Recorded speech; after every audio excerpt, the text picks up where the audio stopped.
가장 뜨거운 이슈 오늘의 헤드라인 출발 새아침 헤드라인 인터뷰.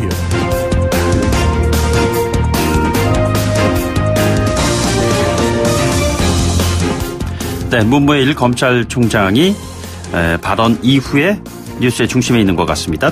핵심이 두 가지입니다. 수사를 시작하고 종결할 권한을 분리해야 한다. 그리고 다른 하나는 수사를 사법적으로 통제해야 한다. 무슨 얘기인지 잘 모르시는, 이해가 안 가시는 분들도 있으실 겁니다. 그래서 이 문제를 오늘 아침에 좀 자세하게 좀 알아보도록 하겠습니다. 국회 사법개혁특별위원회 소속이시죠? 더불어민주당의 표창원 의원을 전화로 연결하겠습니다. 의원님 안녕하십니까? 네, 안녕하세요. 예, 지금 패스트트랙에 올려진 이 조정안에 따르면 검찰이 들고 있는 권한 중에서 수사권, 수사지휘권 이 두 가지 부분이 있는데 이것에 대한 변화가 지금 있을 것이다. 이런 얘기 아니겠습니까? 네, 그렇습니다. 우선 수사권은 검찰이 모든 사건을 그동안 수사를 해왔는데요.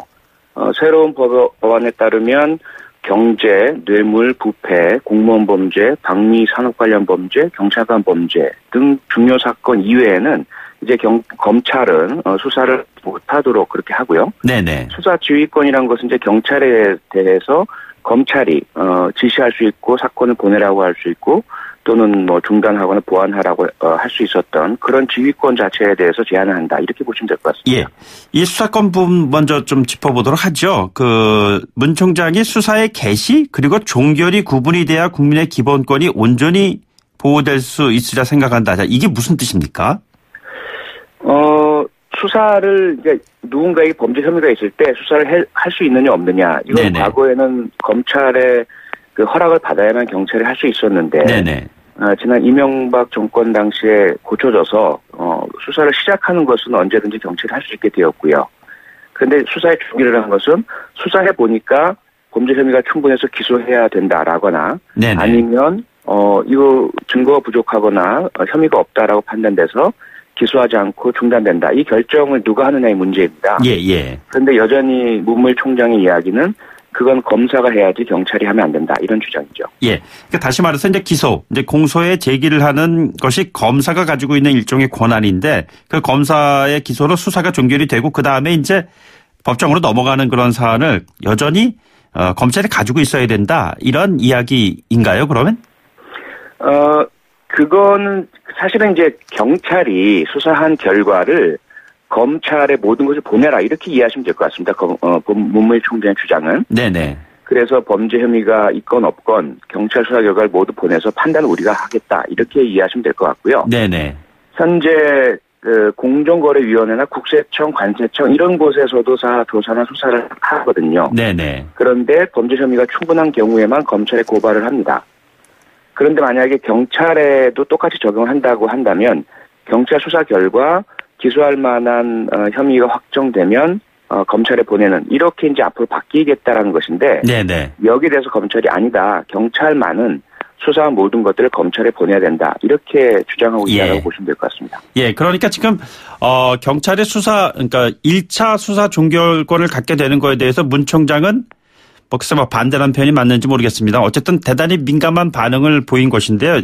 이게 보면은 그 경찰이 불기소 의견을 이제 검찰에 이제 보냈는데 거기에서 그 경찰의 불기소 의견을 받아든 검찰에서 기소를 결정을 한 피의자가 한 3,000명 정도 연간 된다는 겁니다. 이것은 다시 말해서 경찰에서 이 사람은 특별히 기소할 정도의 중대한 그런 사안이 아닙니다라고 보냈는데도 불구하고 검찰에서 이게 무슨 소리야? 다시 수사를 해야지, 기소를 해야지 이렇게 결정한 사람도 연간 3,000명이라고 한다면은 경찰에서 제대로 수사를 하지 않은 것 아니냐 이런 의문이 제기된다는 것 아니겠습니까? 이런 일이 계속 벌어진다는 얘기잖아요. 그거는 이제 모순된 주장인데요. 네네. 기존의 제도하에서는 검찰이 수사 지휘권을 가지고 있습니다. 예. 이미 경찰이 송치하기 전까지 검찰의 모든 걸 보고하고 또 영장을 청구할 것인지 말 것인지 수사를 더 보완할 것인지에 대해서 검찰이 다 지휘를 하고 있는 상태였거든요. 네네. 그 결과 연간 수백만 건 중에 3,000건인데 이 부분을 최종적으로 경찰이 이건 우리 의견상으로는 불기소하는 게 좋을 것 같습니다라고 올렸는데 네네. 그 중에서 이제 검사가 아니야 이건 기소할게 이렇게 보시면 될 거고요. 네네. 그 중에 또 상당수는 1심 법원에 가서 뒤집힙니다. 판사는 또 생각이 다르다는 거죠. 예, 예. 그래서 무죄 판결을 내린다든지 그런 부분들을 딱 3천이라는 숫자만 가져와서 혹시 또 경찰은 이만큼 문제가 있으니 그런 종결권을 주면 안 돼라고 내세우는 것은 네네. 통계와 숫자를 이용한 조금은 정당하지 못한 공격이라고 생각이 되고요. 예, 예. 그것보다는 오히려 수사와 기소를 분리함으로써 기소가 더 철저하게 수사의 결과 또 과정을 적법성이 있는지 인권 침해 여지가 있는지 살펴보도록 하는 것이 더 국민 인권 보호에 맞다. 그것이 국회 사법개혁특별위원회가 차려진 이유이기도 하죠. 네네. 수사와 기소를 이제 분리하는 그 부분에 대해서 말씀을 해주셨는데 그렇다면 이제 수사 지휘권에 관련된 문제가 또 언급되지 않을 수가 없을 것 같은데 말이죠. 이 수사 네. 지휘권은 조정안에 따르면 어떤 식으로 앞으로 정리가 된다고 봐야 하는 것인지요? 네, 그동안은 수사는 검사의 권한이었고 검사의 업무였고 네네. 이것을 지휘를 받은 경찰관이 수행하는 것으로 되어 있었는데요. 예, 예. 이것이 이제 바뀌는 거죠, 완전히. 네네. 경찰과 검찰은 상명하복의 지휘 통제 관계가 아니라 협력 관계로 바뀌게 되고요.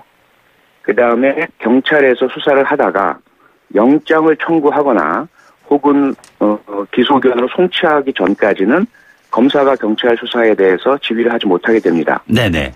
다만 수사 과정에서 인권 침해, 법령 위반 혹은 수사권 남용 이 세 가지의 의혹이 있을 경우에 피의자건 피해자건 목격자건 누구든지 이를 검찰에 항의 민원 제기할 수가 있고요. 예, 예. 그 경우에는 검찰이 바로 경찰에 대해서 이제까지 수사한 모든 서류와 증거 목록을 다 보내라 이렇게 요구할 수가 있고 네네. 경찰은 보내야 하고 그러면 검사가 확인해보고 만약에 문제 있으면 시정조치 요구를 할 수 있게 되고요. 예, 예. 그다음에 이에 대해서 정당한 이유 없이 받아들이지 않으면 검사는 그 해당 경찰관에 대해서 징계 요구를 할 수 있고 이렇게 이제 바뀌게 됩니다. 그래서 네네.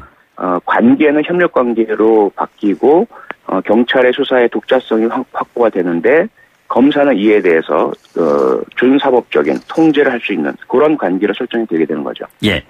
그 의원께서 이것 좀 한번 들어주시기 바랍니다. 그 10년차 형사부 검사가 검찰 내부 통신망에 올린 글입니다. 이런 내용입니다. 2천만 원 정도의 소액 사기라든가 폭행 수준의 사건은 검찰이 수사하지 않고 경찰은 검찰의 재수사나 보완 수사 요구에 따를 의무가 없기 때문에 결과적으로 서민들이 피해를 본다라는 검사의 주장입니다. 이 부분에 대해서는 어떻게 생각하시는지요? 저는 전혀 동의가 안 가는 주장이고요. 네네. 제가 지난 법사위 국정감사 때도 전국 검찰청에 대한 감사를 하면서 형사부 검사들이 평균 한 사람당 100건 이상의 사건을 처리해야 합니다. 네네. 그러면서 한 사건에도 집중하지 못하고 과하게 되고 그러다가 한 분은 과로로 숨지기까지 했거든요. 예. 그런 경미한 폭행이나 또는 사기 사건에 대해서 현재도 검사는 전혀 개입할 여지나 또는 시간이나 여건이 전혀 안 되는 상황이고요. 네네. 오히려 지금 상황보다는 차라리 경찰의 수사의 독자성을 확보해 주되 책임을 지도록 만들어서 네네. 만약에 그런 경미한 사건에서 불공정하게 처리하거나 혹은 법령 위반이 있을 경우는 해당 경찰관이 형사처벌을 받거나 징계처벌을 받도록 하는 것이 오히려 더 서민들의 인권이 보호되는 또 수사의 공정성을 확보하는 방안이 됩니다. 네네. 예를 들어서 여쭤보겠습니다.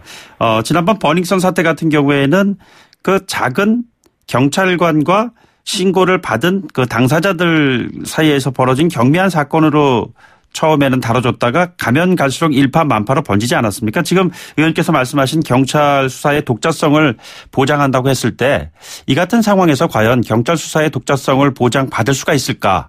이런 의문이 든다는 것이죠. 바로 그것 때문에 또 바뀌어야 됩니다. 그래서 기억하시겠지만 이 사건 초기에 제가 이 사건은 경찰 연루 부분은 검찰의 수사를 맡겨라라고 요구를 했습니다. 여러 보도가 됐고요. 그런데 검찰에서는 권익위원회에서 이 사건을 검찰에 고발을 했음에도 불구하고 스스로가 직접 수사를 하지 않았습니다. 경찰로 다시 내려보냈습니다. 그건 현재 상태에서 지휘 통제 관계로 묶여있는 검찰, 경찰이 한통속이라는 이야기입니다. 또 검찰에서 발생하는 범죄에 대해서도 경찰이 제대로 수사를 못합니다. 오히려 경찰, 검찰이 분리가 되어서 상호 견제하고 균형 상태가 되었을 때 앞서 말씀드린 것처럼 검찰의 직접 수사 범위도 좁혀서 경찰 범죄에 대해서는 검사가 반드시 수사하도록 됐을 때 예. 버닝썬 사건처럼 경찰에 연루 의혹이 있는 사건에 같은 제19인 경찰이 수사하는 것이 아니라 네네. 검찰이 수사해서 더 철저하게 규명할 수 있도록 되는 것이죠. 네네. 그 과거에 꽤 오래전에 수년 전에 한 여성 경찰관이 검사를 수사하기 위해서 경찰에 출두하라고 했을 때 검사가 그걸 불응하면서 그 검찰청 앞에서 1인 시위를 한 적이 있었어요. 그거를 그렇죠. 바라보는 국민들의 시각은 이 검찰과 경찰이 그 서로 좀 대립된 관계에서 서로 그 소통이 잘 안 되는구나 이런 생각이 들었는데 이번 검경 수사권 조정과 관련해서 이 같은 것이 더욱더 극명하게 드러나는 것이 아닌가. 국민의 기본권이라는 것을 겉으로 내세우고는 있지만 검찰과 경찰의 양측의 밥그릇 싸움이 아닌가 이런 시각을 갖고 있는 사람들도 꽤 있는 것 같습니다. 답변을 좀 주신다면요. 네, 그런 시각으로 지난 65년간 이 문제를 해결하지 않았으니까 계속 지속되는 것이죠. 네네. 언제까지 이대로 둘 것입니까? 경찰과 검찰이 서로 한편이 될 땐 지나치게 유착을 하고요. 그 약촌 오거리 사건, 삼례 마을 나라 수포 예. 사건, 뭐 또 그 낙동강변 사건, 숱한 재심 간첩 조작 사건, 재심으로 무죄가 밝혀진 사건에마다 경찰과 검찰은 한 폭력이었습니다. 네네. 그러다가 자기들의 기관 이익이 대두되면 서로 또 으르렁거리고 싸우고요. 이번에 이 수사권 조정을 해내야만 양 기관이 국민은 안중에도 없이 서로의 기관 이익을 위해서 싸우는 모습을 일단락시킬 수가 있는 것이죠. 네네. 이것을 내세워서 오히려 수사권 조정을 또 안 하고 미뤄두게 되면 양 기관은 여전히 또 유착할 땐 유착하고 불필요한 싸움을 할 땐 또 싸우고 그런 관계로 남아있을 수밖에 없게 됩니다. 알겠습니다. 연결한 김에요. 현안 질문 하나 마지막으로 드리겠습니다. 새 원내대표 선출 세 사람 후보 가운데 누가 돼야 된다고 보십니까? 세 분 다 훌륭하기 때문에 어떤 분 돼도 상관없다고 생각이 되고요. 네네. 그동안 저희는 우상호, 우원식, 홍영표 세 분 원내대표가 상당히 열심히 잘해주셨고 예. 민주적으로 원내 운영을 해오셨기 때문에 그 전통이 이어지리라고 생각됩니다. 알겠습니다. 여기까지 듣죠. 오늘 말씀 고맙습니다. 네, 고맙습니다. 더불어민주당의 표창원 의원과 함께했습니다. 1부 마치고요. 2부에 돌아오죠.